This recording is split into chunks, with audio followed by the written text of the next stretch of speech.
Welcome everyone, and thank you for joining us at the first annual Symposium on after-hospital neurological rehabilitation. Our goal is simple: improve the outcomes of individuals who suffer a spinal cord injury or disorder. Everyone has been muted, and there will be opportunities to post comments and ask questions through the Zoom chat feature. After the completion of the structured material, we will have an open forum where everyone will have an opportunity to comment and share feedback. The entire session will be available on YouTube at a later date. For the next 2 hours, we will be given a perspective of the after-hospital SCI rehab landscape. Although the theme is SCI, what we are doing here directly applies to all types of neurological rehabilitation. For the majority of Americans suffering SCIs, the rehabilitation crisis is real and is impacting the short and long-term outcomes of the newly injured with predictable results. Motivated by the lack of structured rehabilitation and care beyond the inadequate length of stays in the vast majority of rehab facilities, many individuals and organisations have taken it upon themselves to plug this gaping hole of care and have created some amazing facilities and services that have addressed this need. We all have our own reasons for being involved in this crusade. I had a cervical injury 20 years ago in a mountain bike accident and was initially paralysed below the chest. Fortunately, the damage to my spinal cord was not severe, and working hard through my rehab, I regained nearly all my function. It was not until 10 years later, after I started volunteering at peer support and doing my own research, I was shocked by the length of stays the newly injured had in acute rehab.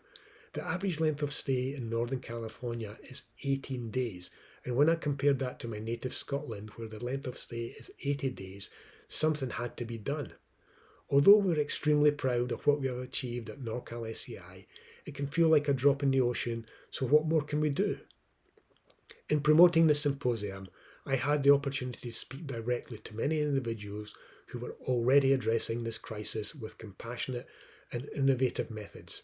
I really don't need to tell you how much your work has meant to the lives of thousands of SCI survivors across the country. It transcends the current care paradigms.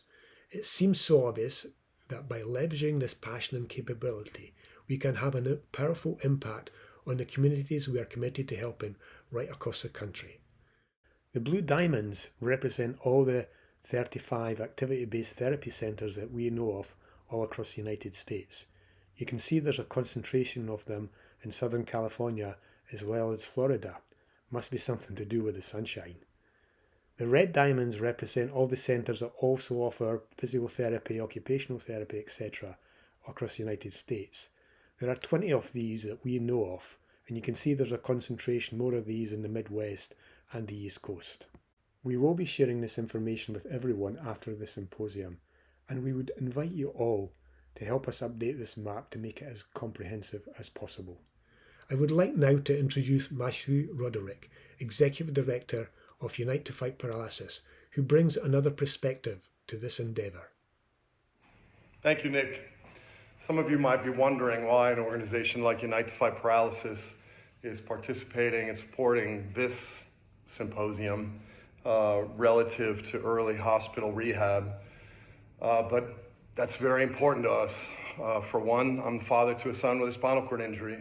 My son's early rehab was critical to his trajectory, and things have changed a lot in 16 years, not for the better necessarily. And secondly, and importantly, Unite to Fight Paralysis is always thinking about how rehabilitation, how community care fits into the cure strategy. And the fact of the matter is, when there are treatments available and emerging, as some of them even are as we speak, we're going to need more rehab, not less. And the system is not currently really structured and set up to complement novel therapeutics, which are going to require a lot of rehab, a lot of activity-based exercise, therapy, training. This is important. It's important to us, and it's why we are participating in this symposium and thinking about how does rehabilitation from the beginning all the way through life fit into our efforts to catalyze and accelerate curative treatments for spinal cord injury, and that's why we're participating. Again, I appreciate being here. I appreciate the folks that are putting this together and look forward to the symposium. Thank you, Matthew. We do have a packed agenda today. Symposium co-chair Dale Hull will present on the crisis in rehab, followed by some remarks from Maggie Goldberg.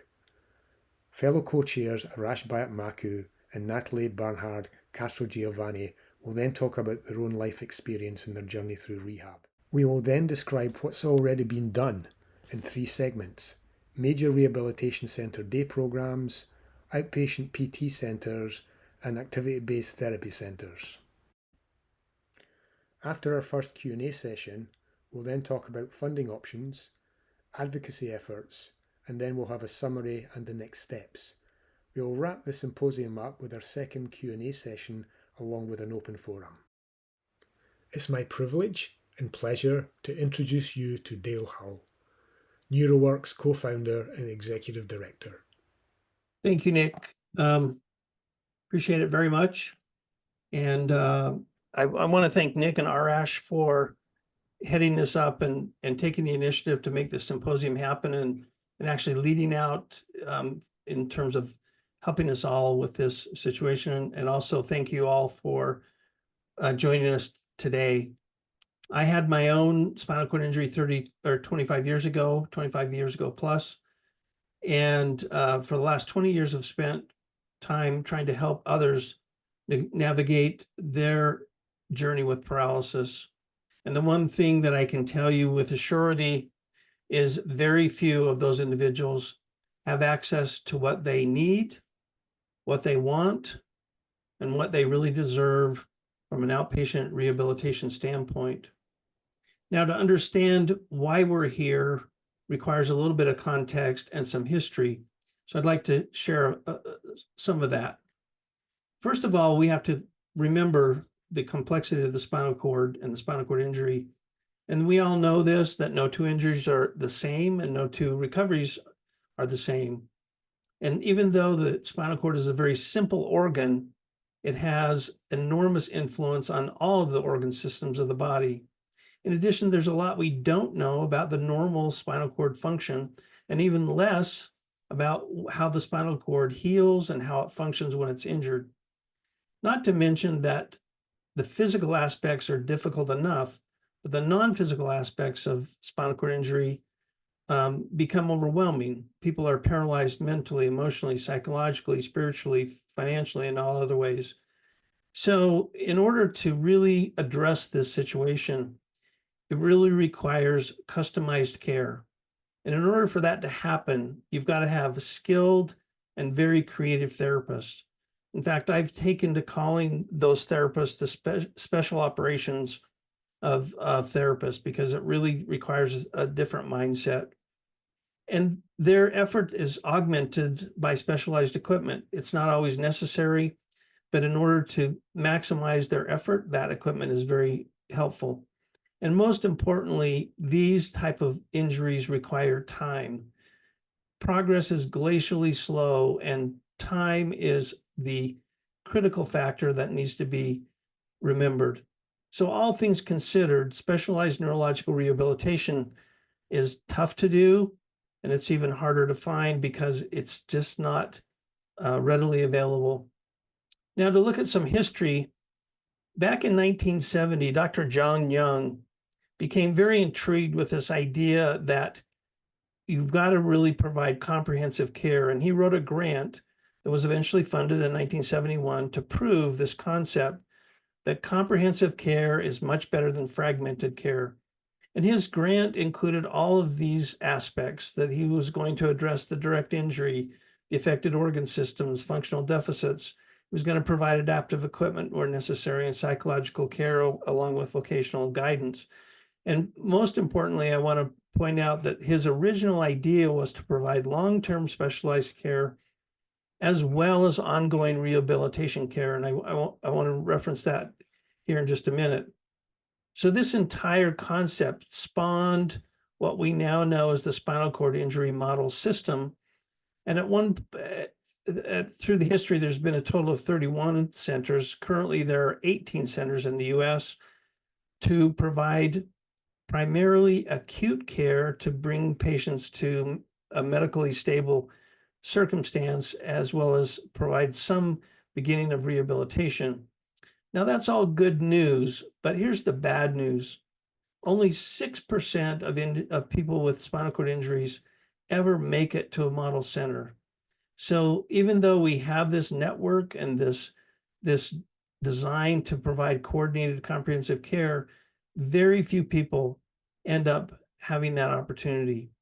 The other thing that's happened is over the last 40 to 45 years, managed care has come along, and so the length of hospital stays have drastically been reduced.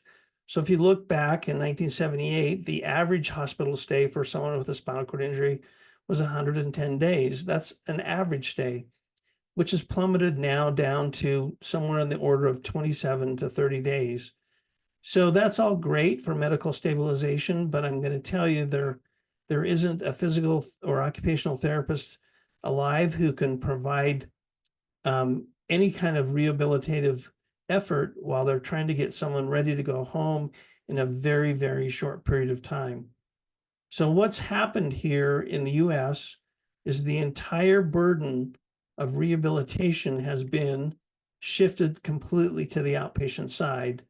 And unfortunately, there's nothing that's come along to really help pick up the slack that's occurred because of that. Paradoxically, over the same period of time where decreased length of stays have occurred, we've seen many individuals, companies, organizations create innovations, equipment, and techniques to help with this rehabilitation process. The concept of neuroplasticity and neuromodulation is now in the medical lexicon, whereas before these were felt to be non-viable principles. We now know that this is a real process that needs to be accomplished as people go through the healing process. So unfortunately, during the same period of time where length of stays was decreasing, the knowledge and interventions were increasing. However, access to therapy has completely declined. So what that does is that creates a real conundrum. When people leave the hospital, they're totally confused about what to do. And sometimes their decision is dictated by insurance, or maybe they can't even go home because their home hasn't been adapted because they get discharged so quickly.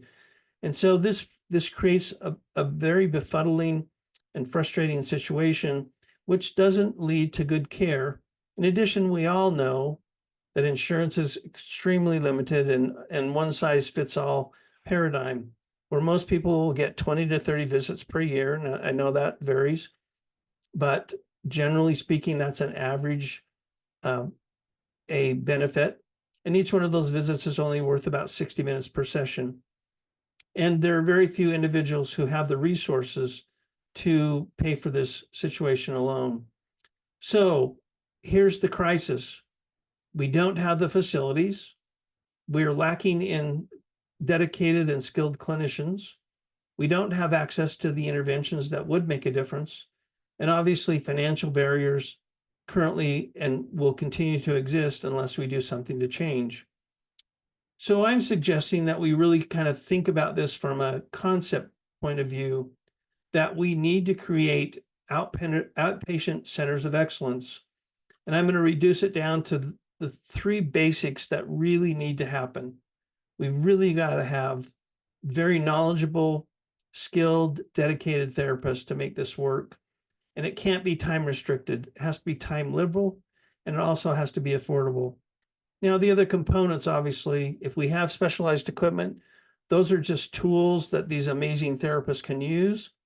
But we also need to cover all the other bases. People need to be educated about their injury and their recovery, psychological care, adaptive equipment, counseling, community reintegration, medical care, and wellness.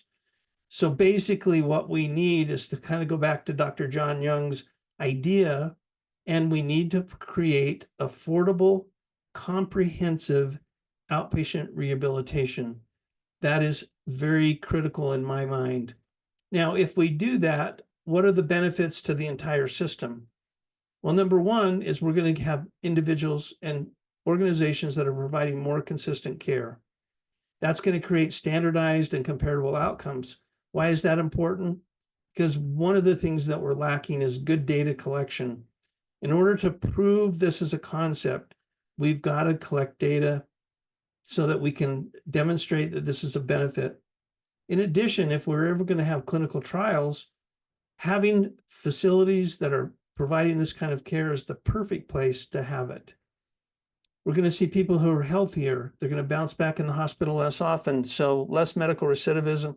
And what we hope to be able to show is that by putting a little bit of money in this process, insurance companies will actually benefit on the downstream basis. More importantly, what does this benefit people? This is where it really, really becomes critical. I believe that we'll see more neurological restoration, which can be then changed into functional capability and ability, which gives optimized outcomes. This translates into greater personal independence, better health, decreased need for equipment and assistive care, improved opportunities for school and work, and an enhanced quality of life. I really feel like this can be done. It's a critical need. And I think we can all band together and come together and figure out a way to make this happen. If not, the whole situation that we're currently struggling with will just continue to go forward because it's not going to be funded and it's not going to receive the focus that it really needs to. It's now my privilege to introduce Maggie Goldberg, who's the current president and CEO of the Christopher and Dana Reeve Foundation. And Maggie, thank you for joining us. Thank you, Dale. I'm just having an issue getting my video done. I don't know why I can't turn it on. It worked earlier. Here we go. No? I don't know what's going on. There we go. Hi, everyone. Thank you, Dale. Dale, thank you. And thanks everyone for inviting me to be a part of today's symposium. I've been a part of the Christopher and Dana Reeve Foundation and the larger spinal cord injury community for over 2 decades. Our mission is simple, yet it's a huge task at hand: to advance innovative treatments for spinal cord injury and improve the quality of life for all those impacted by paralysis. Excuse me. Since Christopher's passing 20 years ago, our definition of cures has expanded. Cures to us are treatments, restoration of any of the secondary complications that come from SCI. So to us, restoration of bowel or bladder is a cure.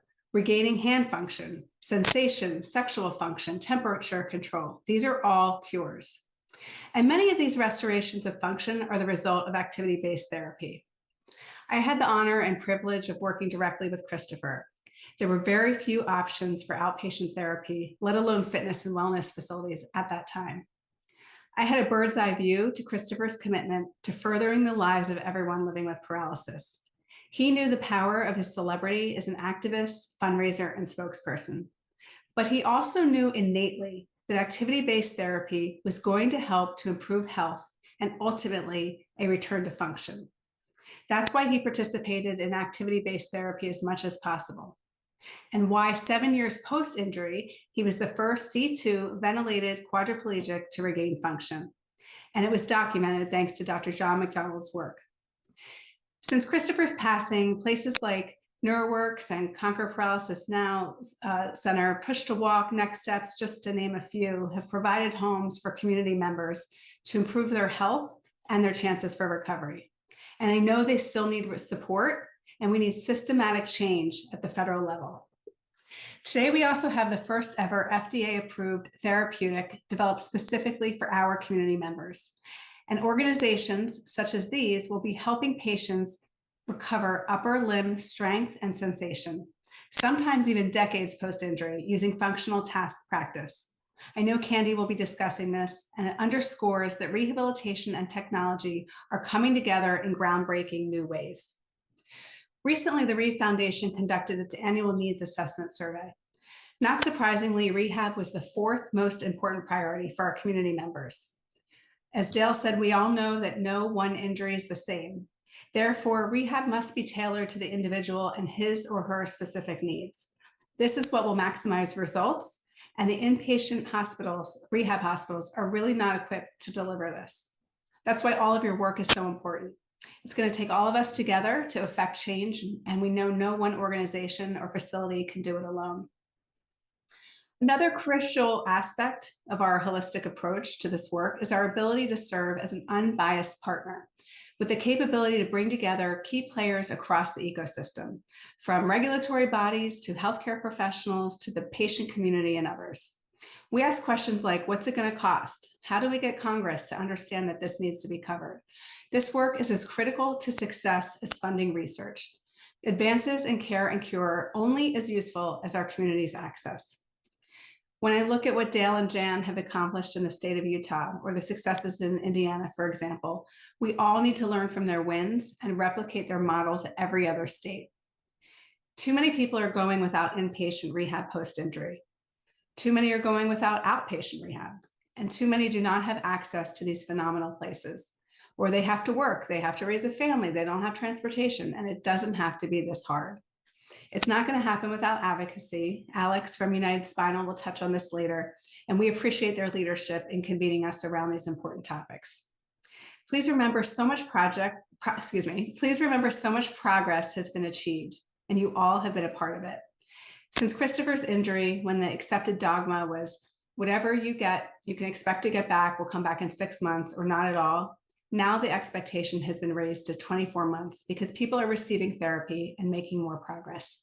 Now we just have to make it available. Thank you. Thank you, Maggie. Thank you so much. I'm gonna share my screen.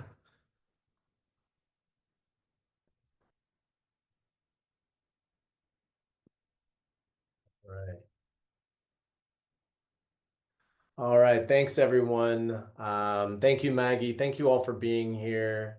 It's such an honor and privilege to have this time with all of you and addressing this really, really important message and topic. I'm going to talk for just a few minutes. My name is Arash Bayatmaku. I'm one of the organizing chairs for this symposium today.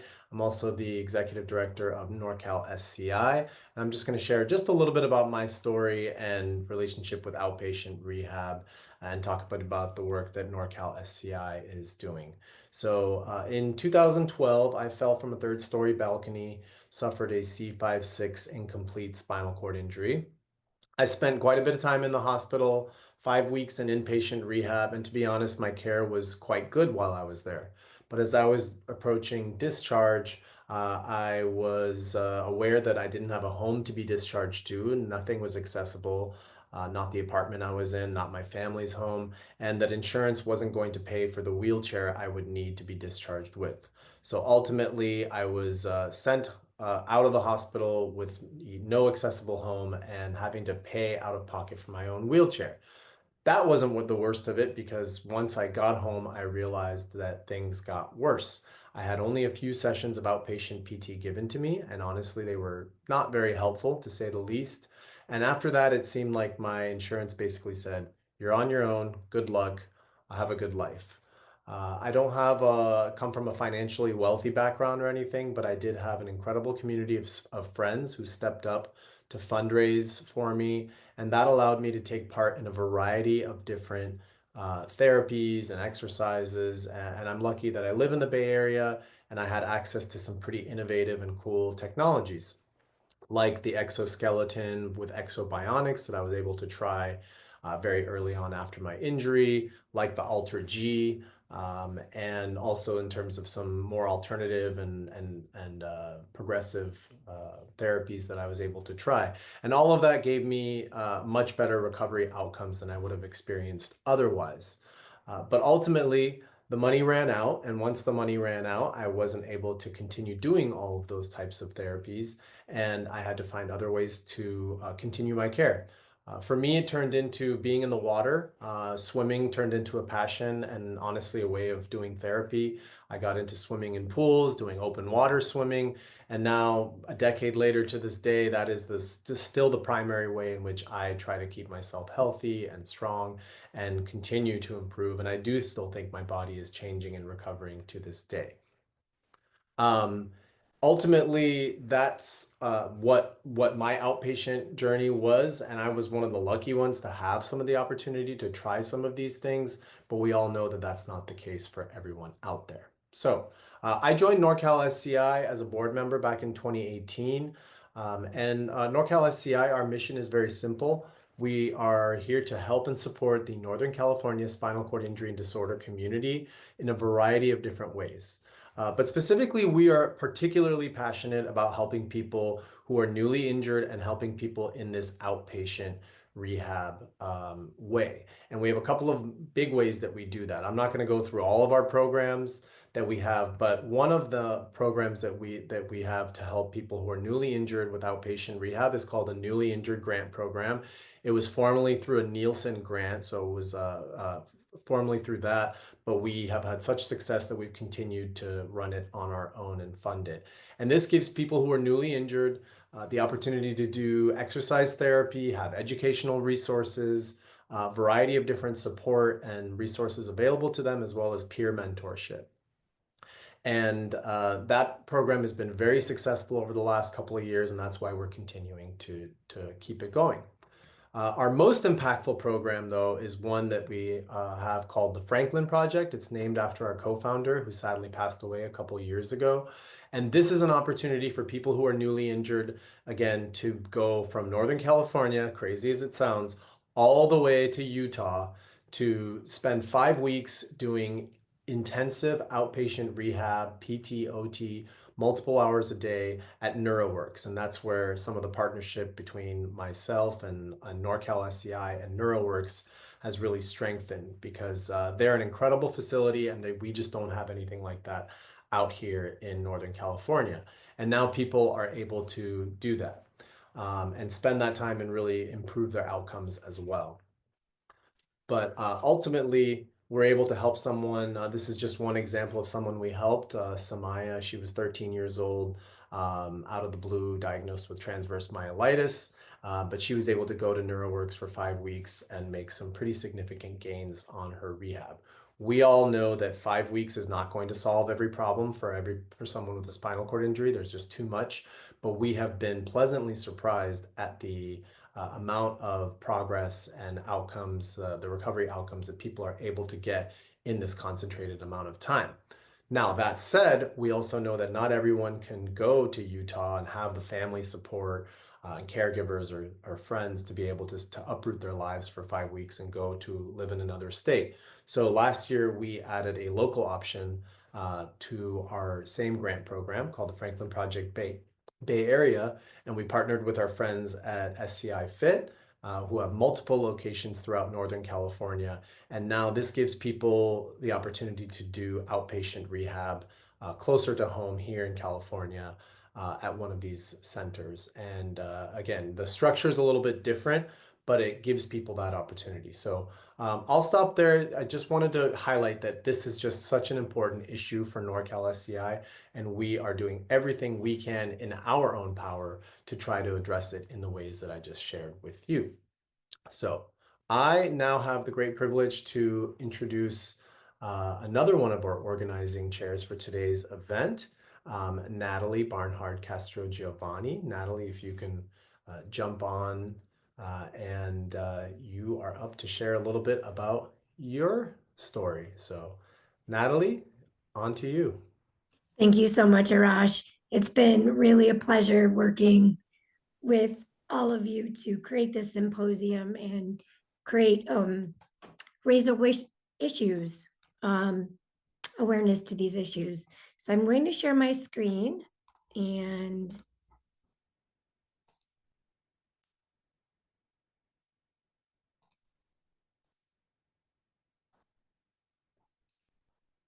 excuse me, just let me go back to the beginning. So as Arash said, my name is Natalie Barnhard Kester Giovanni. I know it's a long name, but I had just gotten married.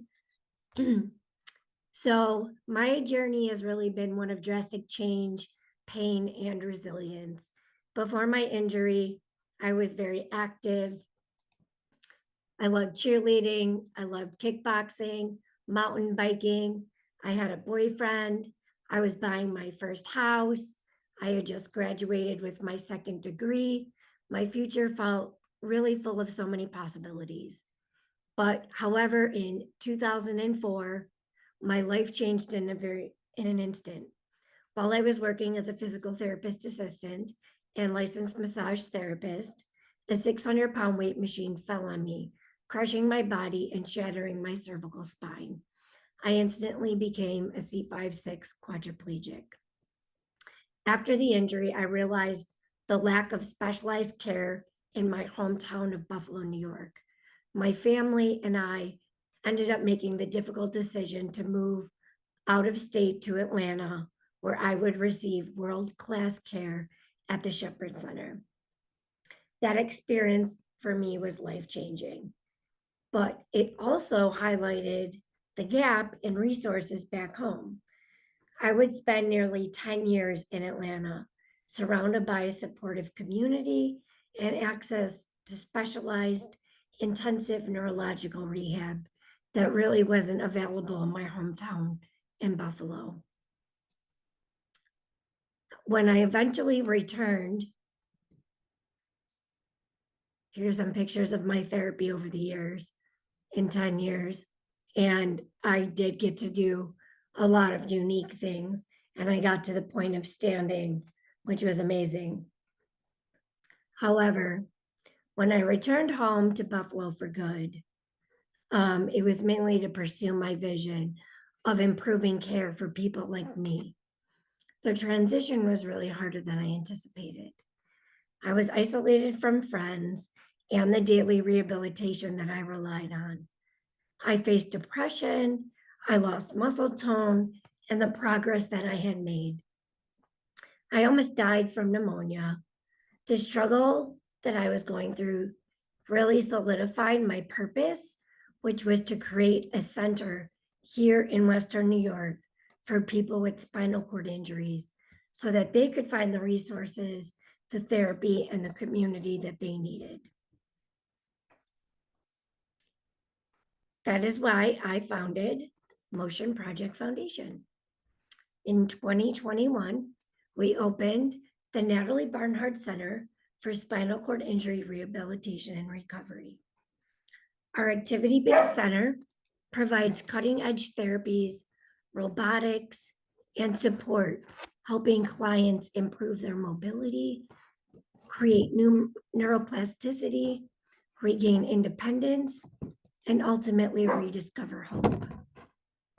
We are seeing real progress and improvements, not only in their rehabilitation, but outside our clinical walls as well. We have created programs like Wheels Mafia, when in Buffalo, right? For support and social connection. We have a group called Really Good Friends for caregiver support and mental health initiative that is also going to be starting this year. We also collaborate with Greater Buffalo Adaptive Sports, which is to help our clients get back into team sports and recreational activities. I'm also very passionate about advocacy. I've been involved with United Spinal and recently became a regional champion with Christopher Reeves. I think pushing for long-term rehabilitation options for people with disabilities is so important. Too many people are denied recovery due to lack of funding or resources. At Motion Project, we're working to fill that gap, giving people a place to heal and grow. We know if you don't give people the support tools, how can we expect them to live a quality of life and to thrive? So my own journey has really, here's some pictures of some of our clients. Here's our littlest 3-year-old on the Locomat, and some other pictures of our clients working out. My journey has taught me the power of resilience, strength, and perseverance, and community. Today I'm recovered, not because I have regained all my function, but because I have the necessary rehab and services to recover, and I have fully accepted my injury to truly embrace life. I have met my soulmate. I've gotten married. Together, we're building a house and a beautiful life together. I now dedicate myself to advocacy, writing, public speaking, and growing my nonprofit to fulfill my vision. I am no longer a prisoner of my disability. I am truly living my life to the fullest. Through Motion Project, our mission is clear: to provide hope, resources, and a path to recovery for everyone that we serve. We want to give everyone the tools so that they can thrive and live a beautiful, fulfilled life. This is one of our clients who reached his goal to be able to get down on one knee and propose to his girlfriend, which was an amazing moment. So thank you all so much for hearing my journey and why I started Motion Project. And I'm just so passionate about making a change for everyone. Thank you so much. Thank you, Natalie. Thank you so much. Thank you. So now we are going to enter the part of the agenda where we're actually going to talk about some of the places that are addressing the outpatient rehab challenge and what is already being done. And now I have the great honor to pass it on to Candy Teffertiller. Candy, I apologize if I mispronounced your last name. I have a hard last name that gets mispronounced all the time too, but Candy is the Executive Director of Research and Evaluation at Craig Hospital and Peak Center. So Candy, on to you. Thank you so much. And yes, if you get a T in there, I know you're probably talking about me, so that's completely fine. And don't ever make me go after Natalie again. What a great talk, Natalie. And I'm so inspired by everything you've done in Buffalo. I've known Natalie a long time, and I honestly, I'm trying to keep myself from crying with all the great pictures and just the great work that you're doing. So thank you. And thank you to Neurological SCI and to Deo NeuroWorks for inviting me to talk today. I am going to share my screen.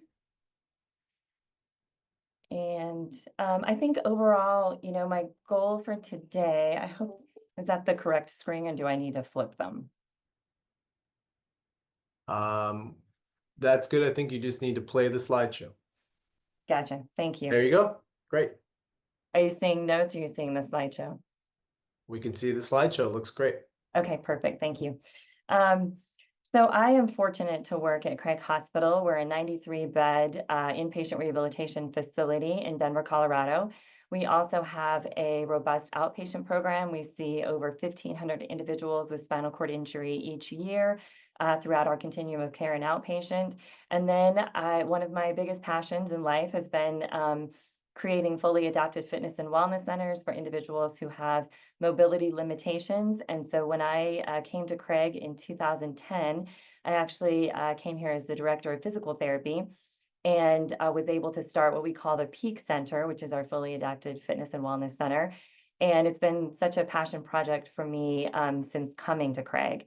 In the last 4 years, I transitioned over to research. So I am full-time in research, but I keep my hands in activity-based therapy and involved in the Peak Center as much as possible.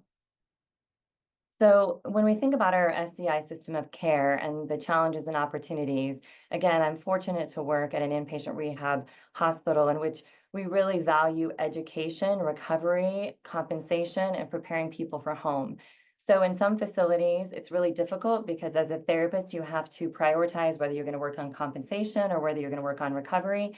And at Craig, we have parallel tracks which we provide those opportunities together, so that individuals may be getting more compensatory rehab when they're working with their primary therapist, and then they are referred to our adjunct programming for a lot of their recovery-based training, or it's vice versa. It just depends on the individual and the team, and how they determine what's the best fit for that particular patient. And then when we transition to outpatient rehabilitation, we have some of the same goals, but we also really focus on that transition to home, because we know how difficult that time period is. And then the transition to community. Not only do you need to, transition sometimes to a new home or to an adopted home, but you're also transitioning in terms of your community resources and the way that you engaged with the community prior to your injury. So we really focus on a lot of transition time during that period, but we also offer opportunities for recovery, as well as continued education and compensation. And then along with that, we have what, as I said, is called the Peak Center. And we really see this as our lifelong health and wellness center. We offer opportunities for recovery, and then it's a great place for peer support. As many of Natalie's pictures demonstrated, sometimes that peer and community engagement is as much or more important as what happens in the Peak Center in terms of the technology and the training that we offer. One of our primary challenges is who pays for these programs, as Dale mentioned earlier. And we're very fortunate that we have really strong insurance relationships, or relationships with our insurance companies. So we get, reimbursed for inpatient rehabilitation, our outpatient rehabilitation. And as we all know, the challenge is that our Peak Center is primarily a self-pay program. And that, as we all know, limits who can participate and who can benefit from the services that we offer in the Peak. One of the areas that we really try hard to focus on is this continual kind of cycle between our outpatient program and our Peak Center. So we have physical therapists and exercise scientists who work in our Peak Center, who are very knowledgeable and well educated in neurologic disability and disease and mobility impairments in general. And so a part of our commitment to our members is that we are continually looking for opportunities to refer them back to our outpatient program, so that they can use their outpatient benefits if they have them. As Dale mentioned, many of them have a 20-visit maximum benefit, which is not enough to provide the kind of care that people need. But I think just in general, I wanted to come across that our Peak Center is kind of the hub of Craig after people finish inpatient rehabilitation. And we try to keep it very interconnected with our outpatient teams, so that we can look for opportunities to give people the ability to use their outpatient benefits if they're increasing in function, and if unfortunately we see a decrease in function.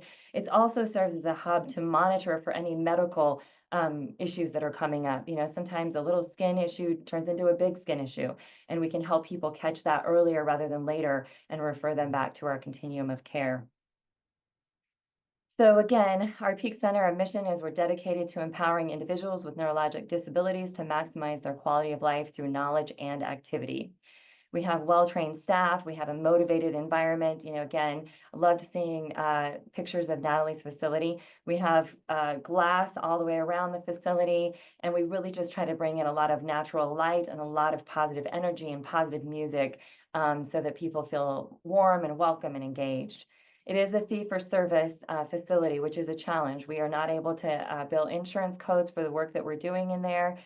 So there are a variety of payment options, which include out-of-pocket.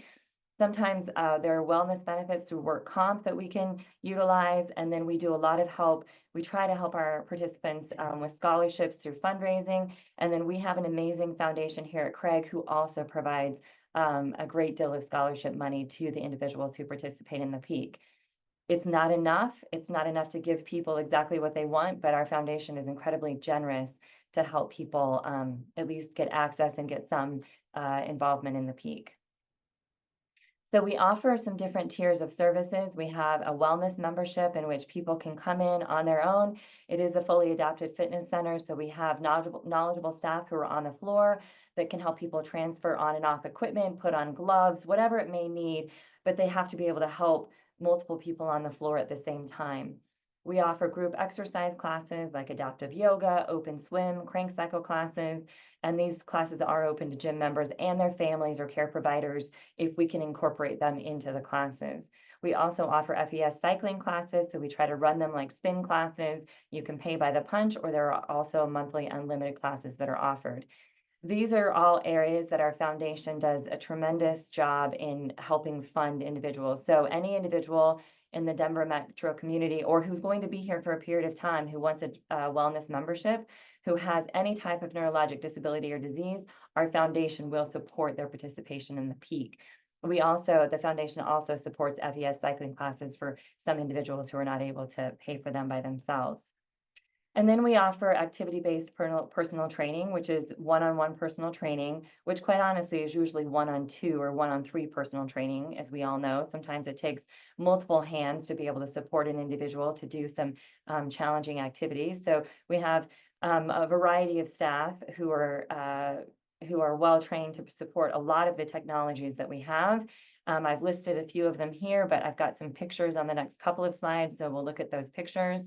And really our goal is to provide a customized plan and then to also monitor what that performance looks like and how do we create both accountability and support for the individual to achieve either their recovery goals or their personal health and wellness goals. And again, I can't say enough about our team members. I think they're very motivated and they're, just really good people trying to do the right thing, which I think is what you generally find in SCI rehabilitation across the board. But these are the higher end technologies that we have. Again, we're very fortunate to have a foundation who supports these technologies. So, you saw some of these in the pictures already. We have robotic locomotor training systems. We have an underwater treadmill system. We have a virtual reality treadmill-based system. We have multiple different types of body weight supported manual treadmill systems, overhead body weight support overground systems. We have the Alter G, which again is a way to try to kind of support body weight in a different way than overhead systems. We have overground functional electrical stimulation systems. We have the exoskeletons, so we have all the exoskeletons in-house that are used both in our Peak Center as well as throughout our inpatient and outpatient continuum.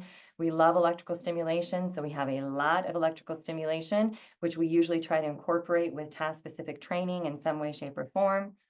And then as Maggie alluded to, we also are now going to be able to offer transcutaneous spinal stimulation.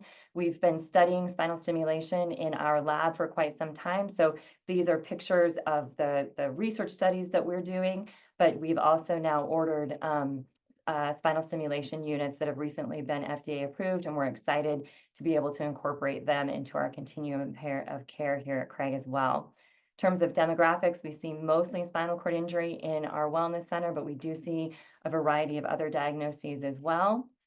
We all know the why. We want to really help people live a more quality life. We want to have better health, and we want to, quite honestly, improve mortality for those people who have mobility limitations. I think, why can't we address these in traditional rehab? As Dale alluded to, there's limited time in inpatient rehabilitation. We are very fortunate at Craig. We have over a 60-day inpatient length of stay on average, which is very far outside the norm for other facilities. But there is still limited time there. There's limited outpatient benefits. There's a lack of focus on health and wellness and traditional rehab because you have so many other things that you are trying to enable that patient and family with to help them be successful at home. It usually is one of the last things that is addressed. And then the challenge is that there's a lack of reimbursement for health and wellness along the continuum and throughout somebody's lifetime. And it's not okay. And I'm excited that this group is together working and trying to change that. And I think the other thing is, why aren't traditional wellness facilities why are traditional wellness facilities not working? And I can tell you that I don't always feel comfortable going into a Gold's Gym or one of the other name brand gyms.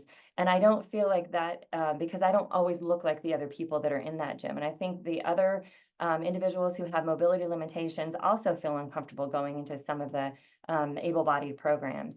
I think staff are unfamiliar with our patient population, our individuals with mobility challenges, and they don't always know how to support them in the right way. And then there is often limited equipment and technology options that really meet the needs of individuals with neurologic disability and disease. There's a lack of peer support, and there's a lack of peer identity when we are in those other traditional wellness facilities.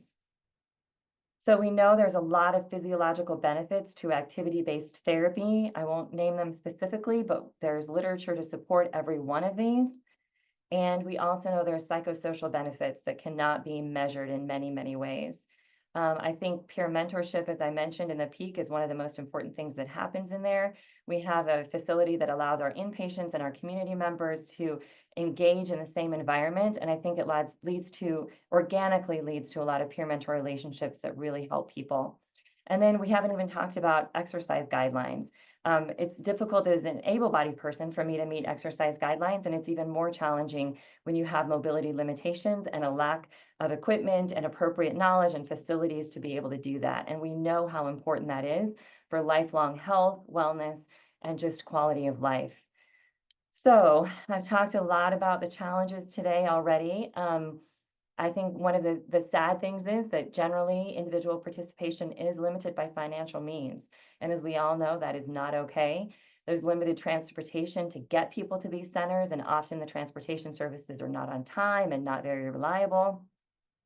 Some facilities are limited due to the technology costs. I mean, if you look at all the technology that I've shown today, it's really expensive for a facility to be able to support those, and not many can do that. And then the facilities are limited when you talk about the balance between trying to provide pay-for-service programs at the lowest cost possible, yet providing really great care. Sometimes financially, it's really difficult to be able to provide 3 staff members for 1 person to do a session. But sometimes that's what's needed to advance care and to be safe. And so it's a fine balance sometimes in being able to manage the costs associated with the facilities themselves. And then sometimes there's limited support for staff to address cares and needs while at the center. I was co-treating yesterday for an individual, and she unfortunately had an invol when we were in the middle of our session. She didn't have a caregiver there who could support that. And so how do we provide staff that can help support some of these things? Because those aren't the things that are needed at a general wellness facility, but they are needed in these types of facilities. Or even just help getting lunch, because you have a session at 11, you have a session at 1. Sometimes that can be challenging. And then I think limited financial support to really engage in meaningful peer outings and activities is also one of the challenges that we face. I am an optimist at heart. I know that there are opportunities to improve this. I've seen a lot of improvement in my 25 years of spinal cord injury rehabilitation. And again, I'm just excited that this group is coming together to try to address some of those challenges. And I couldn't end without a picture of my opportunities, which are my 2 little hoodlums, which bring me a lot of joy and have shown me that there's a lot of opportunity in the world. So thank you for your time, and I will end there. Thank you, Candy. Thank you so much for sharing all of that. It's just a phenomenal center out there at Craig. I'll have to make it over there someday. So We love that. yeah, I would love to see it. Okay, now I'd like to transition and introduce Sam Schmidt. Sam is the founder of Conquer Paralysis Now in Las Vegas. And I'm going to pass it right over to you, Sam. On to you. Thanks, Arash. Sorry. Thanks, Nick, Arash, and Dale for putting this on. We all know how much tremendous amount of time and effort it takes to organize one of these, and thank you for that prodding to speed things up. I just celebrated the 25th anniversary, can't believe that, of my injury, or crash anniversary as we call it. I was a professional race car driver, hit the wall, blew apart my C3, C4, C5 vertebrae, and I was told I was going to be on a ventilator for the rest of my life, which could have been 1 to 3 years. Obviously, that wasn't fact. It's an honor because a lot of the people on this call are responsible for me being here today, then the least of which is a Christopher and Dana Reeve Foundation. I love the fact that everybody is so collaborative. I got, through professional athlete insurance, 6 months of inpatient rehabilitation, wonderful community care, motorsports community behind me. But I quickly realized that is not the norm, which is why we started Conquer Paralysis Now, really to try and sort through that and figure out why. We originally funded in collaboration for 15 years a number of research projects, which, although successful, in my opinion, were not moving the needle fast enough and making enough progress. So I know Brandy Kirk is on this call as well. She was my PTA and helped me get through the day. And then ultimately, after visiting Project Walk and CORE and a number of other facilities around the country, we opened the Driven Neuro Recovery Center in Las Vegas in 2018, about 7,500 square feet. Fortunate to have most of the equipment that's been shown at Peak Center and NeuroWorks and some of the other facilities. And it's been really educational, as has been noted by everybody else. You know, the lack of funding. Nevada doesn't have, you know, a ton of medical robust support. So we don't get any insurance assistance here. So you have to get really, really, really creative with the funding through grants and foundation fundraising. But we've been able to help a substantial amount of people here. And I think that really inspired us to do more. So the next step was my sort of second home for the last 35 years through racing has been Indianapolis. They have 3 level 1 traumas, 4 major medical groups, and it seemed like a really good option for us. Plus, we were able to find a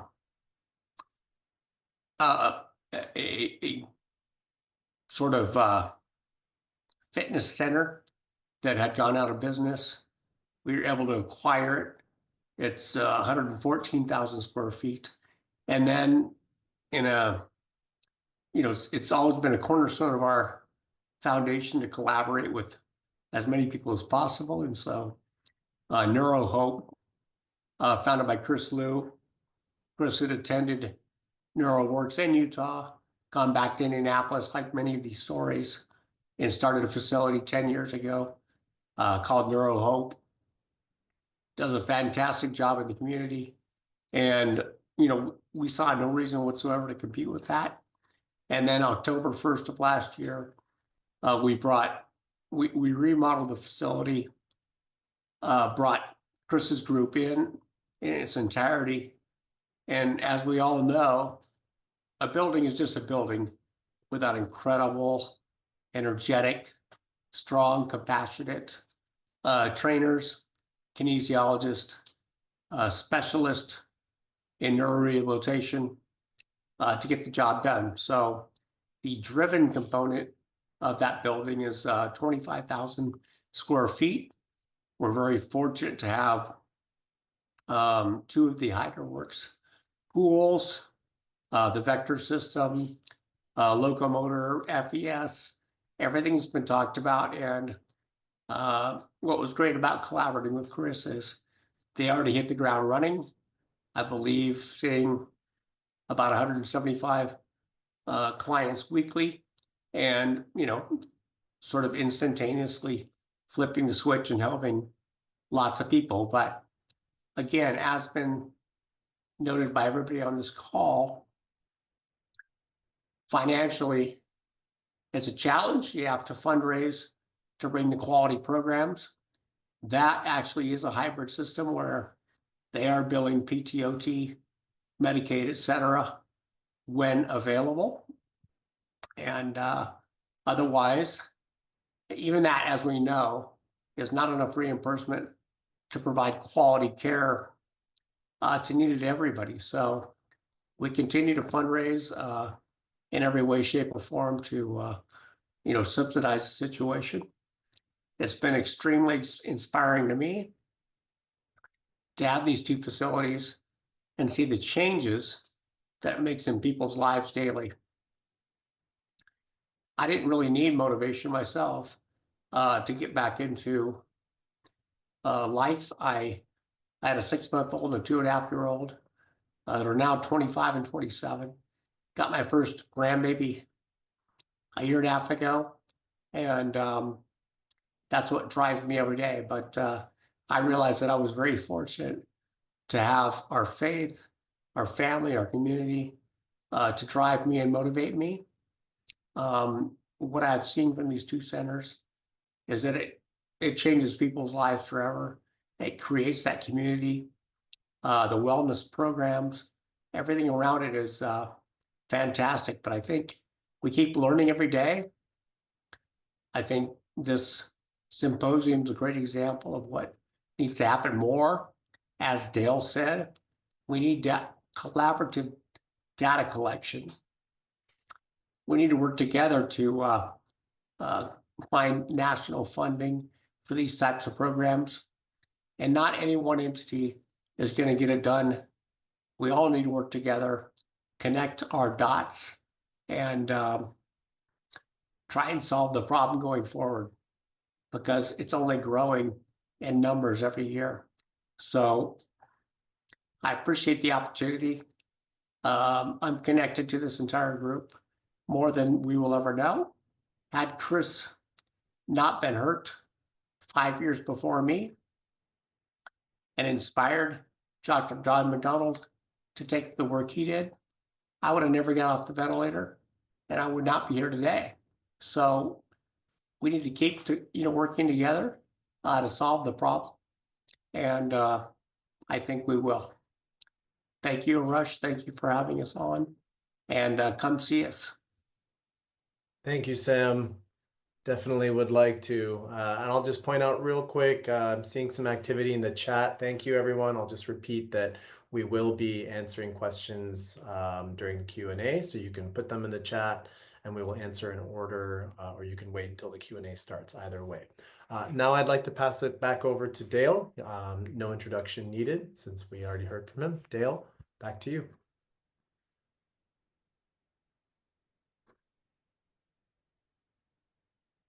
Thanks, Arash.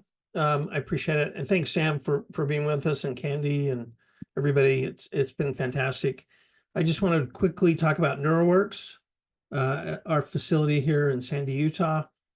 This is a picture of our building, which we were able to design and build and move into 10 years ago. It's 24,500 square feet on 2 levels, and very proud and very grateful for the generous community that has helped us do this. NeuroWorks was founded in 2004 by myself and an extraordinary physical therapist named Jan Black. And we are a community-based outpatient facility. We are using a 501c3 nonprofit charity model to make this whole thing work. We currently are seeing adults and children with spinal cord injury, brain injury, stroke, cerebral palsy, spina bifida, and similar neurological conditions. Our current staff number is 26, which includes PTs, OTs. We currently are in between speech therapists, but we've had that service prior. And we also are using a certified athletic trainer as kind of our mid-level practitioner at the current time. We're also a teaching institution. We have OT and PT students who come to us from all over the country, who gain a very deep and rich experience in outpatient neurological rehabilitation. And obviously for us, it's free labor, but it is a bit of a task for our clinicians to help with that educational process. But we know that we have to inspire the next generation of therapists who want to come in and take care of the needs of individuals on this journey through paralysis. Our facility has been outfitted with specialized equipment that we've tried to give our therapists. Again, I want to point out that machines don't make people better, people make people better. And we've just tried to give our clinicians the best tools possible. We have incorporated a specialized aquatic therapy using HydroWorks pools, which are very compact package, and with lots of utility, which is great. We also have a full-size gymnasium. We have a adaptive wheelchair sports program with our junior team, ages 12 to 18. We also have a developmental team, kids aged 8 to 12. And this gymnasium is also the site for our annual adaptive activity fair. And I will tell you that Utah is a rich place for organizations that allow individuals to participate in all types of adaptive activity, from lacrosse to water skiing to rock climbing to paragliding to fencing. And it's been great to bring those vendors in and organizations to have them cross-pollinate and have that situation. In terms of revenue stream, we primarily have 4 revenue streams. We do bill insurance, Medicaid and Medicare. We have a very affordable self-pay program where we charge by the session and not by the hour. We also have access to a special legislative state fund that we created 13 years ago that provides payment to Utah citizens with these injuries who still have the potential to make progress. And then we also obviously are very active in soliciting and writing grants and receiving donations from the population. We do have a full-time in-house billing staff. And for those of you who are contemplating insurance, I'd be happy to talk to you about that, because it's a whole new ball of wax that you have to deal with. And having a very credible billing staff is super important. Our annual budget is about $2.5 million, and we still require about $500,000 in fundraising just to make the whole thing work. Again, we're incredibly blessed by a superior staff. Our people, I call them the SEAL Team 6 of therapists, because they really have an incredible mindset and a work ethic and a dedication to make things happen. And it's an amazing thing to watch them change people's lives. As Sam said, it's what makes this whole thing worthwhile, when you see individuals have progress and as well as a new outlook for life.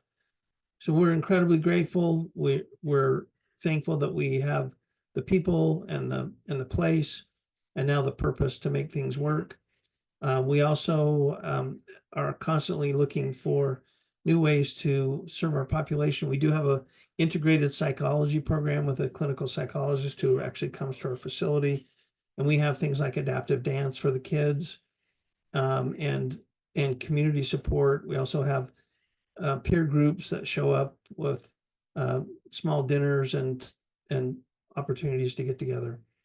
So again, we're grateful just to be here after 20 years, considering that we always tease that we have a terrible business model, but we have a great people model.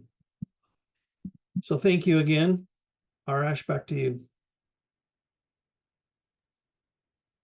Thank you, Dale. So now that we've heard a little bit about the outpatient PT centers and the hospital program, like the Peak Center and what Candy was talking about, now we'd like to talk about a really important component in the outpatient rehab world and the work being done, which is ABT centers. ABT stands for activity-based therapy, and there are a variety of those from all over the country. And we are going to hear from one of them right now.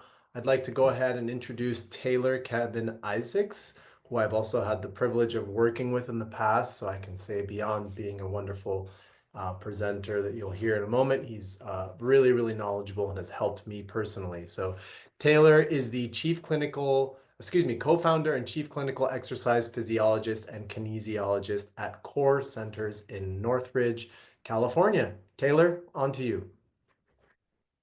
Thank you so much, Arash, for inviting me here today to speak. In South Africa, we have an expression: we don't strive for perfection, we strive for connection, because the people we connect with will make us perfect. So it's very nice to put faces to names. I've also heard a lot about the community. And in South Africa, we have an expression, there is no greater power than the power of the community. And at CORE, we call our community the COREmunity. So without further ado, I'd like to start by letting you know what CORE is.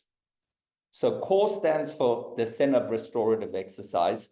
I purposely chose the word restorative because the only way that we can have restoration of strength, flexibility, posture, cardiorespiratory fitness, core activation, trunk stabilization, balance, gait mechanics, performance, speed, agility, acceleration, quickness is through movement. In fact, aside from air, the three things we need to live are protein, water, and movement. So what is CORE? CORE is a state-of-the-art facility, a restorative exercise facility credentialed by the American College of Sports Medicine's Exercises Medicine Initiative. And at CORE, we strive to enhance our clients' well-being through restorative exercise in collaboration with other healthcare professionals. So collaboration is a word that we use because we cannot do anything by ourselves. Even the Lone Ranger had Tonto. So we need other people to survive and to thrive. So at CORE, how do we define ourselves? We're not healthcare professionals. We're not fitness professionals. We are kinesiologists. So we are movement professionals. So what do movement professionals do?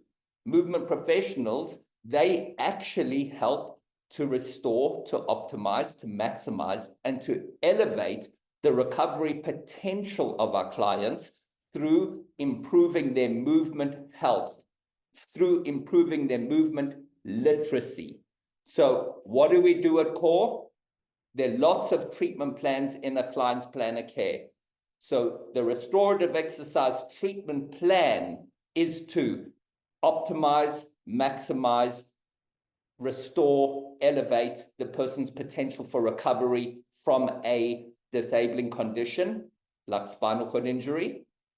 So we divide every client that comes into CORE as either a neural client, spinal cord injury, traumatic brain injury, Parkinson's, stroke, etc., a vascular client, either a client with high blood pressure, anything that affects the vascular system, or a visceral client, someone who comes in with maybe a metabolic condition like diabetes or cancer, or an orthopedic client, someone may need a hip replacement, knee replacement.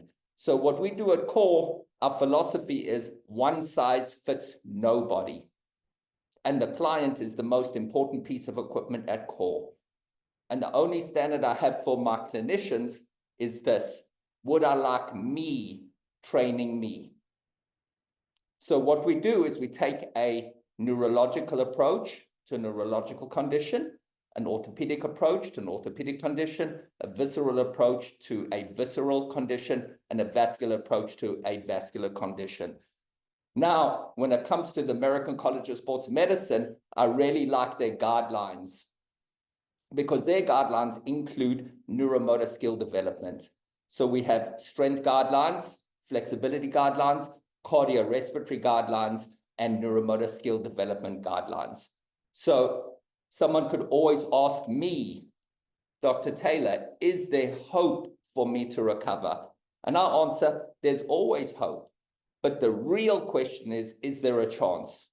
And there is a chance, and it depends directly on what the client brings to the table. So when someone says, Dr. Taylor, thank you for changing me, I say, no, you changed you.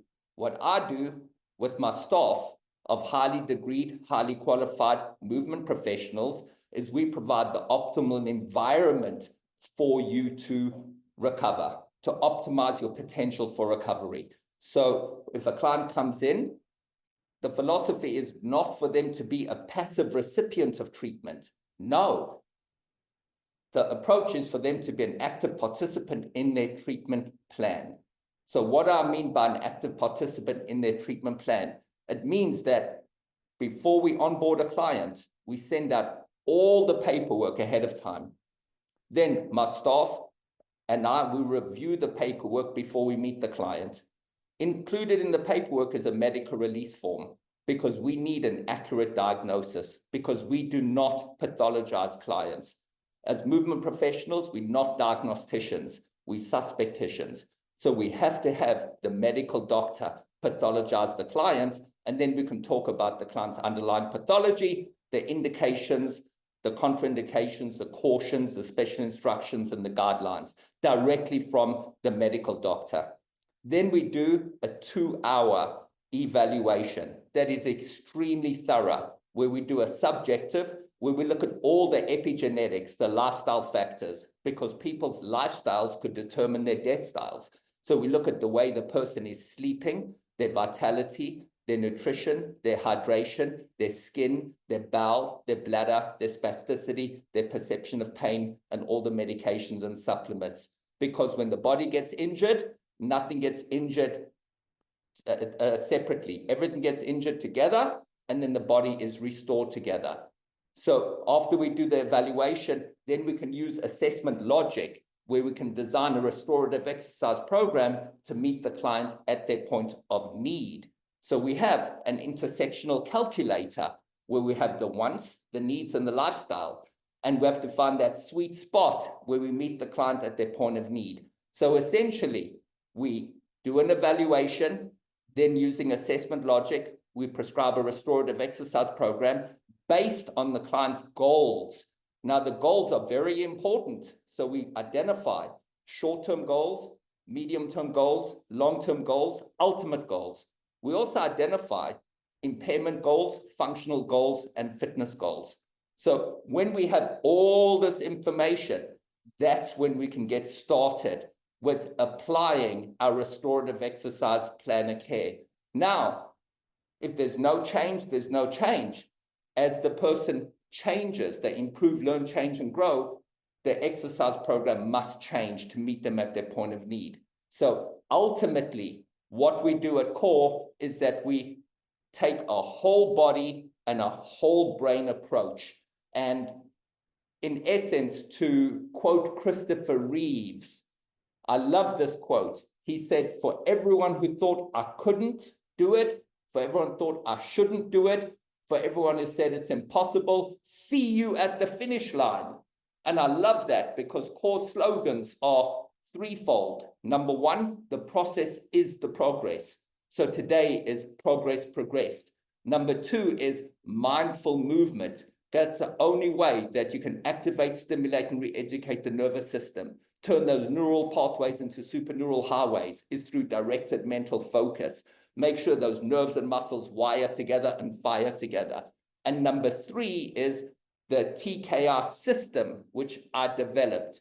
And that is the secret sauce, where we have a systematic approach that we apply in order to optimize and maximize and elevate someone's recovery potential.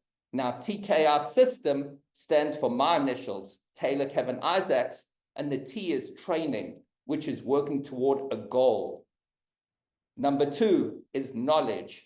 It's not knowledge which is powerful, it's the application of knowledge which is powerful, because it's the application of the knowledge that leads to the understanding. And then number three, the inspiration. We aspire to inspire all individuals to the power of possibility. So our whole goal is collectively to teach it, preach it, learn it, live it, and love it. And that we are here to promote what's called continuity of care. And we are here for the clients to obtain the benefits from the ongoing restorative exercise. Because think of it this way, there's a continuum. Someone could come in medically unstable and degenerated, deconditioned, and detrained. Then we travel the journey together from degeneration to regeneration to health and wellness to fitness and performance. And the last slogan that I'm going to leave you with is CORE slogan of better has no finish line. So if someone says, let's take before and after pictures, we say, let's take before and better pictures. Because with movement, there's only one way to go, and that's up. So thank you so much for inviting me here today. I just wanted to share a little bit about who I am, why CORE exists, what we can do for individuals, and together we work toward the same goals. I'm a soccer player, so I'm very big on teams, very big. At CORE, we work with interdisciplinary teams where I have my neuromuscular therapists, unstick stuck tissue, unlock joints. Then the restorative exercise specialists, they then can stretch and strengthen the muscle through the newfound range of motion and then integrate all that tissue remodeling back into function. Then CORE is a client's personal war room. So we design independent exercise programs. Then we design home exercise programs because that's going to help the clients, help them, and help us help them even better. And then what we do is we collaborate with other members in the allied healthcare profession so that we can give the clients the opportunity to restore, to optimize, to maximize, and to elevate their recovery potential. And remember, Rome was not built in a day, but the Romans worked every single day on building that city. So it's through daily study, daily practice, daily preparation that people will give themselves the best shot at optimizing and maximizing and elevating the recovery potential. So thank you so much, Arash. Nice meeting everybody. And I'm looking forward to listening to the rest of the symposium. Thank you. Thank you, Taylor. Thank you so much. Again, just wonderful work you're doing down in Southern California, serving a really large population of people as well. Now I'd like to go ahead and introduce Cynthia Templeton, who's doing some great work in trying to bring some of the ABT, activity-based therapy centers across the country together. And Cynthia is from the Association of Neuroactivity-Based Professionals, and I'll let her take it from here. Cynthia, on to you. Great. Thank you, Arash, and thank you everyone else for pulling this effort together. I know it takes a lot of work, but I'll get right into it because I know we're behind schedule and short on time. But you've heard about some awesome centers around the country, and there's so many more also that are all doing incredible and amazing work for people with paralysis. ANABEP is, as I call it, the association, wants to fill the need, the gap for a unifying body of the ABT centers. Our mission is to be a professional organization that's dedicated to supporting the professionals and the organizations that deliver exercise-based programs to people with neurological conditions that result in paralysis. We envision a world where exercise-based professionals are recognized as an invaluable piece of the puzzle of neurological rehabilitation. And you've heard people allude to that in the various presentations and conversations. With the support of the association, existing professionals and organizations will find a strong collective voice while we encourage and promote the formation of new neuroexercise centers.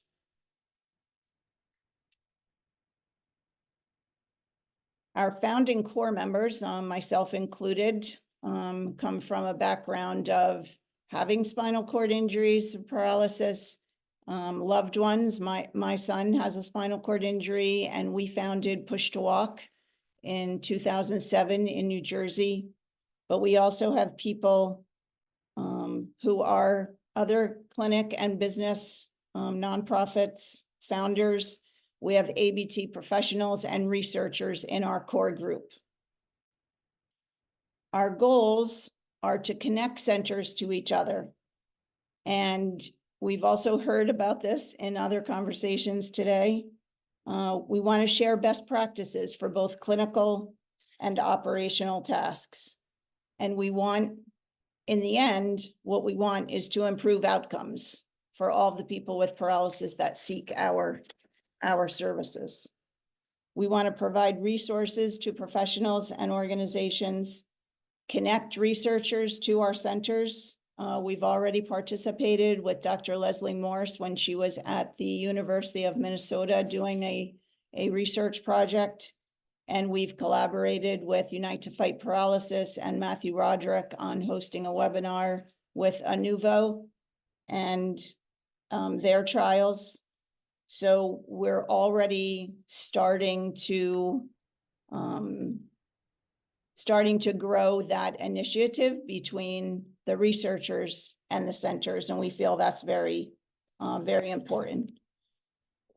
We're all working so hard, but separately, to target the long-term rehab crisis, which has been identified today. We want to connect the centers to each other and have them be ready for clinical trials. So we call it clinical research readiness. So that is one of the initiatives of the association. We want to help expand the ABT network and reach even more Americans across the whole US. It's pretty obvious that our community is in need of joining together and working together. This very webinar highlights that need. So we hope that you'll join us. You'll be interested in finding out more about the association. Our website is anabp.org. Our email is anabpteam@gmail.com.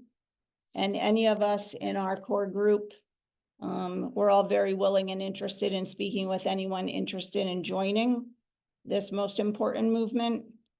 We are confident that the message, the time is now, which I've heard in many of our conversations with centers and professionals around the country. We hope that message resonates with you.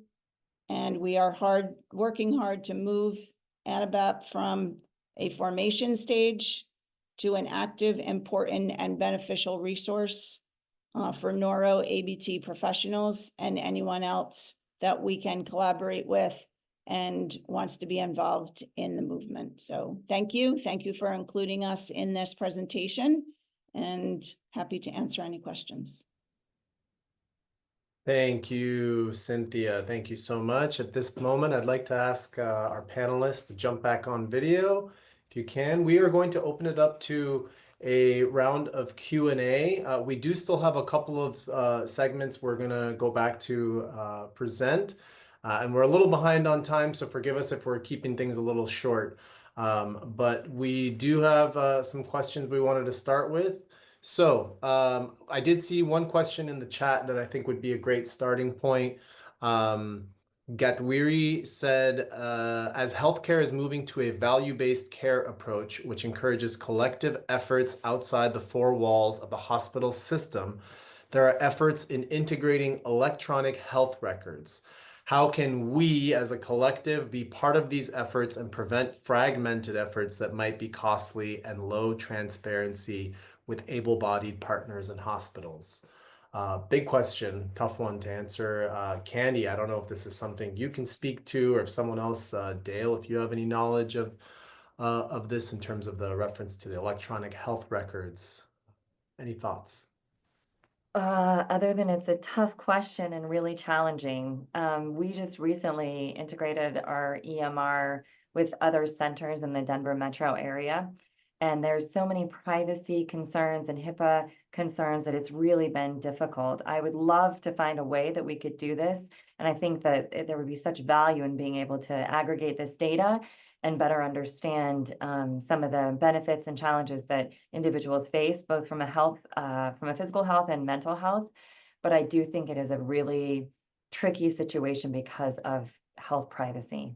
I'm happy to chime in. Yeah, Thanks, please, Alex. Candy. Yeah, so there actually are, and I'm involved in an effort, a university grant effort that is looking at some of these things related to what data is collected. A lot of the, unfortunately, not everyone, but some of the contractors in the EMR space, the electronic medical record space or the electronic health record space. They're interchangeable, but they mean the same thing.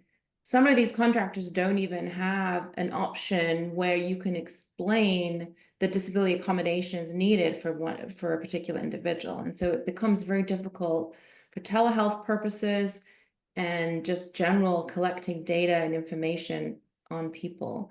I'm hopeful that there's also a lot of activity in the AI space, and we're looking at how best to collect data, broadly through the AI systems. And there's a lot of discrimination protections and other things that we can do in the AI space to ensure that this type of critical data is collected cohesively. And when you're creating AI programs, you need to make sure that it's programmed correctly with enough data that's inclusive of all kinds of different data sets and pieces of information. So anyway, there's a lot going on in the AI space around this. I'm happy to kind of point you in the right direction. And then there's a lot of opportunities in the university grant space to look at enhanced communication and enhanced data collection. And I can speak to some of that within my framework when I do my little presentation. Thanks, Alex. Yeah. I'll just make one other quick comment, and that is the heterogeneity of spinal cord injury and central nervous system injuries is one of the big problems. And so I think this idea of having this overreaching or collaborative system is great. However, it's got to start down low with individual centers collecting consistent data in a way that allows comparable results to be looked at. And that's always going to be a challenge when you have injuries that no two injuries are the same, no two recoveries are the same. So I think this is the kind of group that hopefully maybe we can come together at some other time and say, let's put together a work group and at least create a foundation of information that we can collect and share that becomes the basis for lobbying efforts further down the road. Thanks, Dale. And yeah, that's a great reminder that this is the first of this type of event. This came out of us wanting to do something. So we really hope that this is the first of many future collaborations. So Dale, that's a great reminder of that. I do have a question from DeAndre Sumrall. They had their hand raised as well, so I'm going to take their question first. It says, what data shows us that a unified center can get past the decisive power of insurance companies? Is there a way to be fully funded outside of billing insurance companies to ensure the best care possible? Anyone want to respond to that? Is there that possibility to be fully funded outside of billing insurance companies? Yeah, keep buying lottery tickets.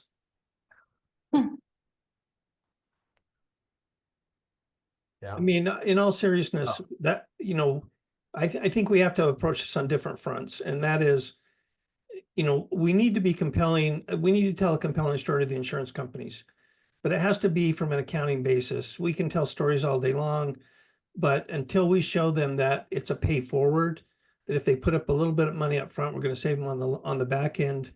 They're not going to step up to the plate. So in our minds, and what Jan and I have been thinking about is, how can we at least do that in our area? How can we create the data that will show that this is the process we need to go forward? That's how we got our legislation passed in Utah. Is we said to the legislators, these people are going to be on state funding. Someone's going to drop out of the workforce. If you give us a little bit of money up front, we'll give them better outcomes and we'll get people back to work. I will tell you, after 13 years, that the citizens of Utah that have gone through the funding that we created have gone back to work at twice the national average. So the state is making back their money in the payroll taxes that these people pay as they go back to work. So they're not losing money. In fact, the Department of Health has estimated that it's a 5-to-1 return on investment.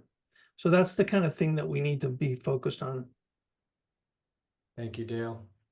There's a lot of activity in the chat. I'm going to try to move through a couple more of these before we go back. So George has a question. I think, Cynthia, this is specifically for you. Does ANABAP plan to come up with a standardized evaluation outcome measure for ABT centers across the board?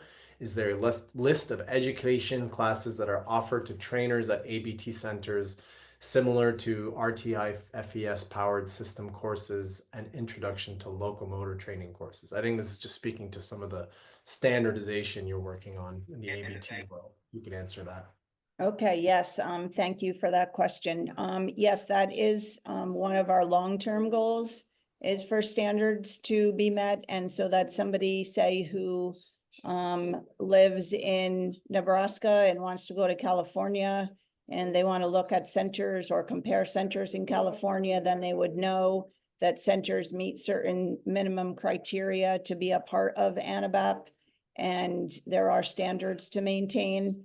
We're not to that point yet, but our first and highest priority right now is to collate a lot of the education resources that are already in existence and kind of be a clearinghouse for that type of information so that we can be a one-stop shop for people, for professionals in ABT centers and other centers around the country that they can find to avail of for various training techniques, information, technology, equipment, all of that kind of information. It doesn't seem to be in one place right now, and we'd like to kind of collect that and provide that to people in an easy to find format. I did want to just note, someone in the chat said that they're working with a clinic in Austria, Tech2 Health, that's creating a very innovative way to collect data that's relevant to neuropopulation. So maybe that's something we can look into and make our homework for the next steps and moving forward.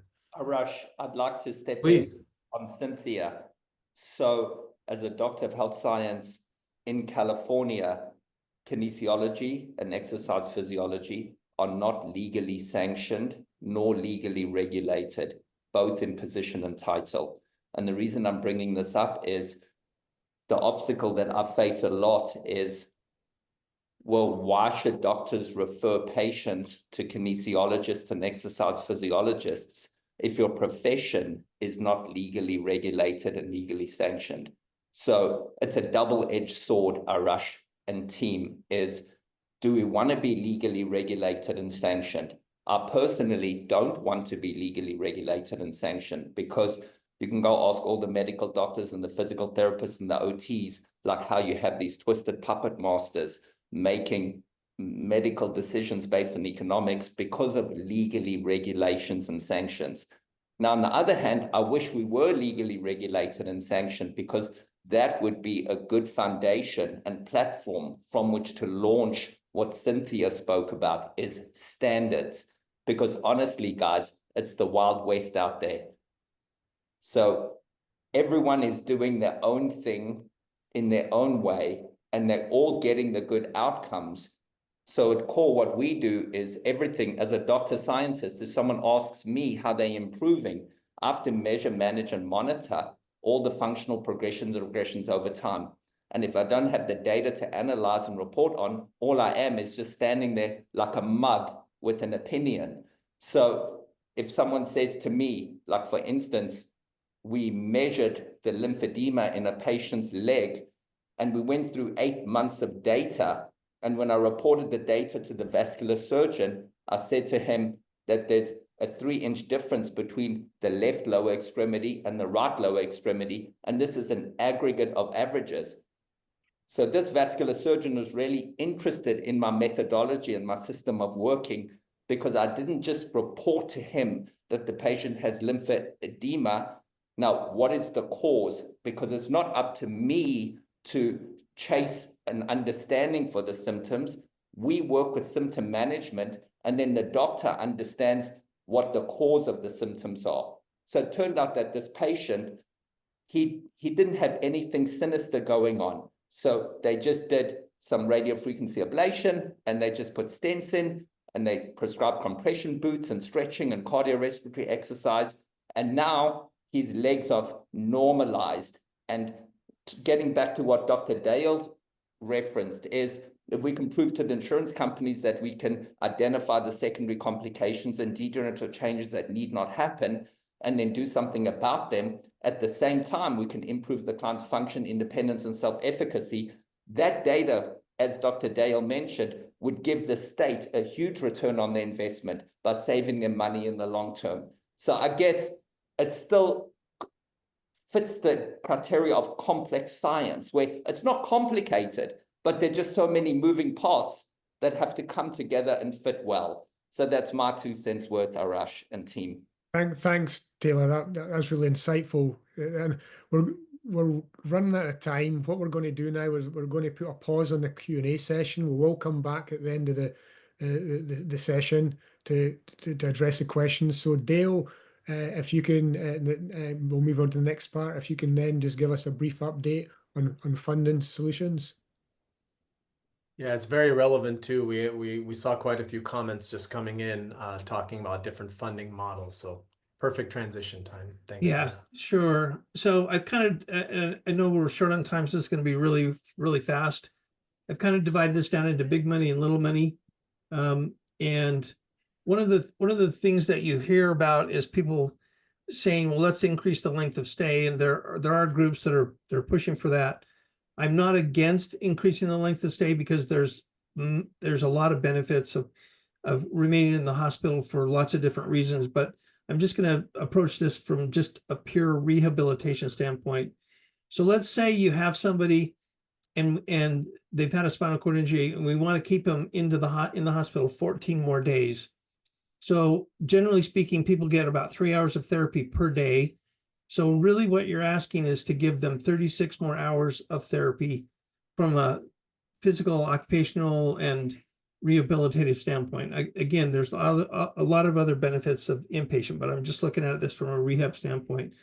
So what's that going to cost us? Well, generally speaking, hospital costs run on average about $3,500. I bumped this up a little bit more because spinal cord injuries generally are more costly. So if you're going to give someone 14 more days, those 36 hours of therapy are going to cost us $63,000. And generally there's estimated to be 17,000 more injuries per year. And if the ideal situation happened and we were able to give all 17,000 more, 14 more days, the overall cost to the healthcare system would be over $1 billion. So that's a kind of a tough number to look at and figure out how we're going to do that. So let's look at it from another standpoint. Let's say we're going to do the same thing, but we're going to do it from the outpatient side, and we're going to give someone 36 more sessions. And I can guarantee you any physical therapist who knows anything about this field are going to be thrilled if they could do 36 more sessions with anybody. And let's say those sessions are $200 a piece. That means you can give 36 more sessions for $7,200, a marked change. And if we were able to do that for all 17,000 injuries, that's only $122 million. Now I say only $122 million because when you compare it to that $1 billion mark, it's quite a bit different. Now, when you go back to the small money, it's people who are like that you've heard today and people who are on this call. How do we do it today? And my proposal is that somewhere along the line, it would be great if we have 50 centers of excellence all around the country that could do 340 individual patients each. It would cost about $6 to $9 million to put those together. That would be a total of about $400 million. If you amortize that over 10 years, that's your yearly cost, and operations of $3 to $6 million per year. I'm proposing that if we did a national effort, which is pie in the sky, that we could really create a superior rehab process for somewhere between $180 to $345 million a year, which I think is a doable thing. Now, what about currently? And I think, as you heard from Taylor, I think everybody's going to have to do it a little bit differently according to their circumstances. So there's really a binary question if you're going to set up your own facility. And I'm happy to talk about this individually with anybody at some point in the future. You either have to decide, are you going to be for-profit or are you going to be nonprofit? And then the other question is, are you going to try and bill insurance, or are you just going to go for other sources of funding, which includes self-pay, donations, grants, state funding, etc. So basically, if you're one of those individuals who are listening today and you're thinking about trying to do this in your area, these are your basic binary questions that you're going to have to answer. Obviously, the details and the nuances are much greater, and I'm more than happy to talk about the pros and cons of that at some point in the future with anybody who's interested. Thank you, Dale.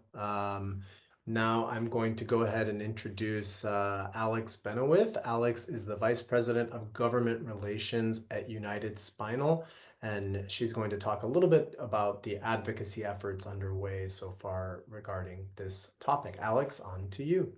Yes, thank you so much. It's been really great to hear everyone speak about everything. And, you know, same with some other folks. I did tear up a little bit hearing everyone's stories.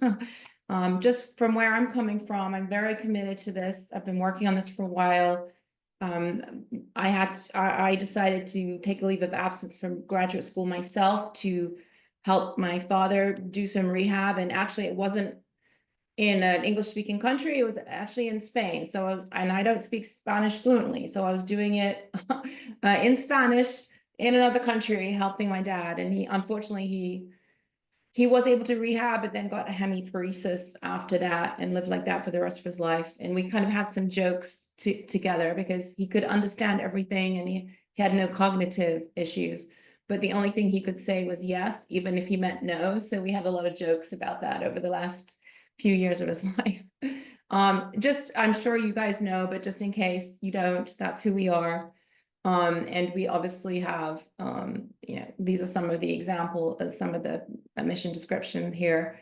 I won't read it all, but many of you have known. We've worked a lot on the inpatient side. We were able to get additional funding for the spinal cord injury model systems. And we were able to punch up the model systems numbers back up to 18. I know they had been going down for a while, and we appreciate the support from the Reed Foundation as well in some of those efforts.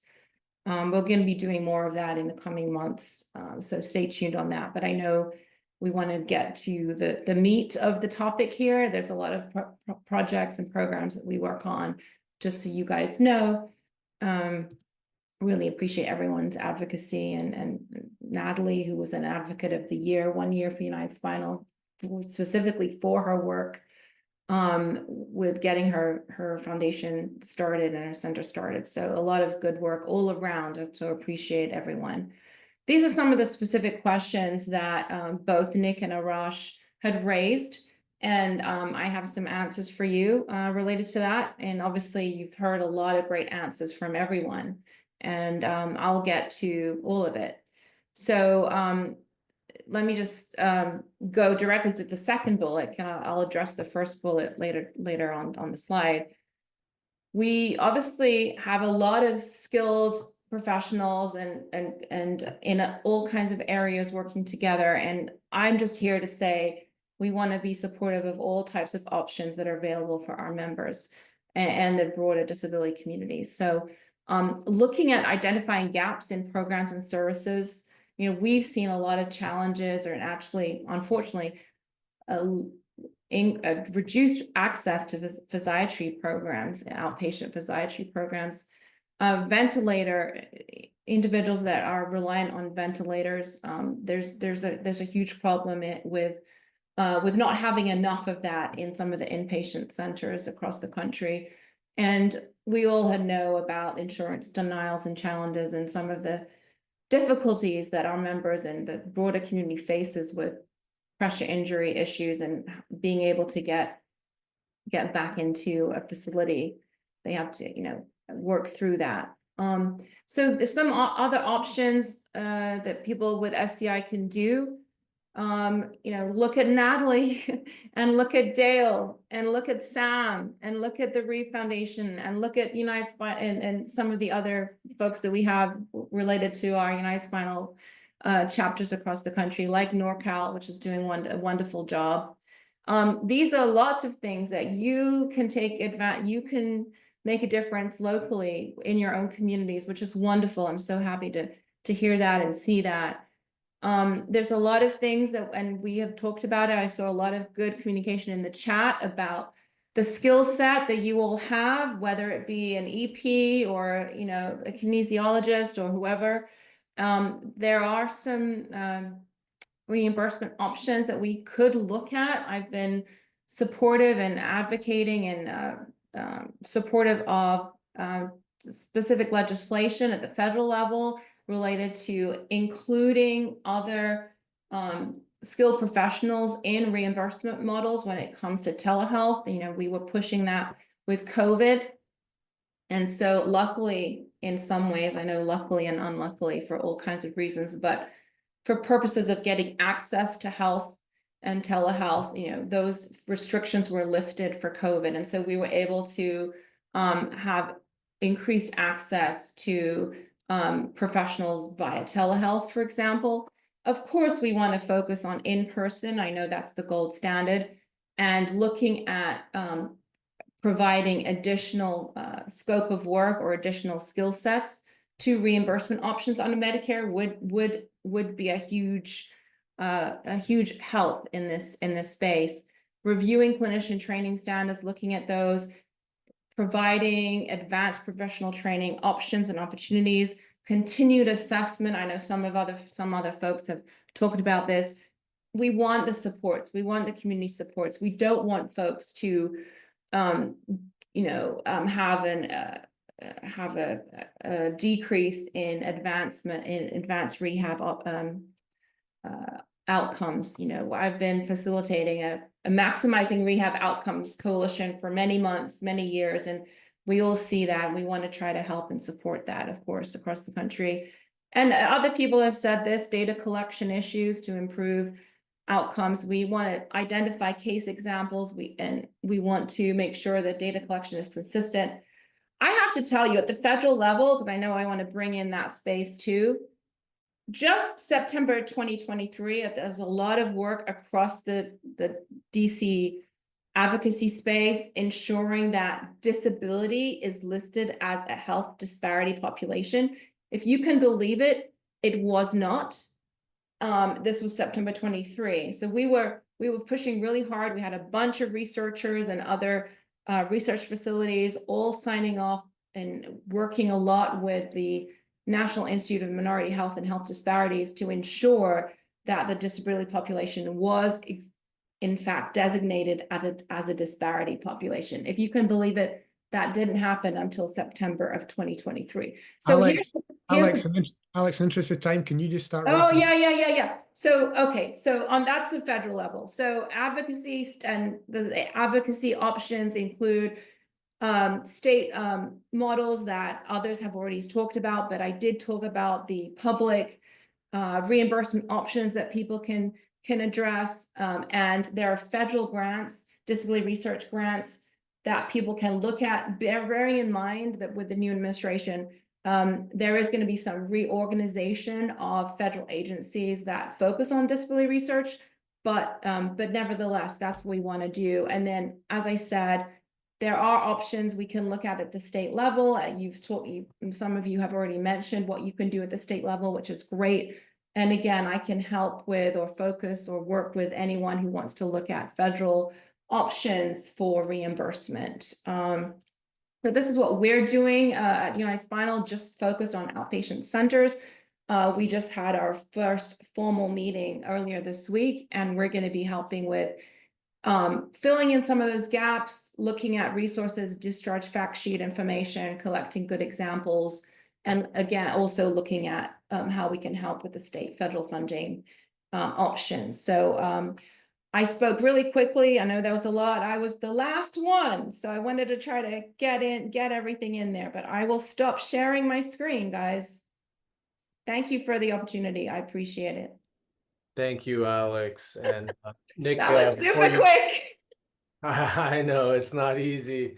I just want to throw a quick note in that we know we're nearing the end of time and we're running out of time. We still do want to take some questions after Nick's wrap-up comments.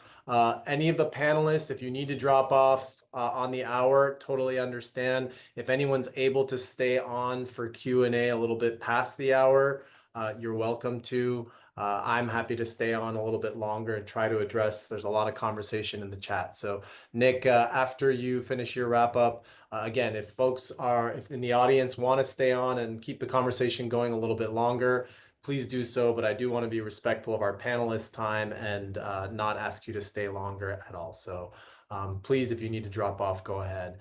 But we will keep it going a little bit longer because it seems like we've spurred a lot of conversation. Nick, back to you. Thanks, Arash, and thanks, Alex, for the advocacy summary. What really gets me excited is we've brought together some of the key players in SI rehab space. These are the individuals, you are the individuals that are already making a difference. And I firmly believe that the people on this call and others are really going to have a positive impact in this crisis in rehab that we're seeing. We all talk about data, but I think the data is clearly enough. The majority of Americans just don't get enough rehab, and as a result, they're suffering.